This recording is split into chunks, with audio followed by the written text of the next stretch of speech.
You ask Tiger to calculate. This deals with finding the midpoint between 2 points. The midpoint between the 2 points is negative 80.5, 56. Let's solve it step by step. Plot the 2 points and calculate the midpoint using the formula. The coordinates of point 1 are, x1 equals negative 67, y1 equals 54. The coordinates of point 2 are, x2 equals negative 94, y2 equals 58. PM represents the midpoint of the 2 points.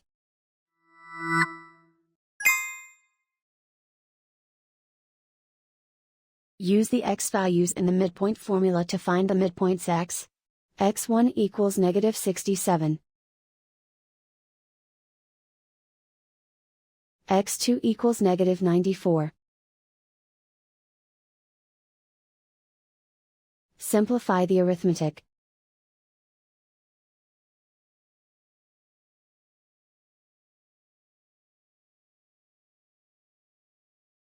Use the y values in the midpoint formula to find the midpoints y.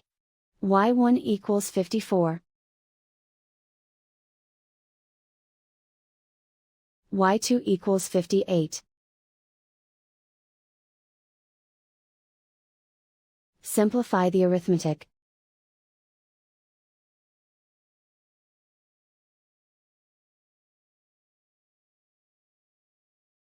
And so, the midpoint is negative 80.5, 56.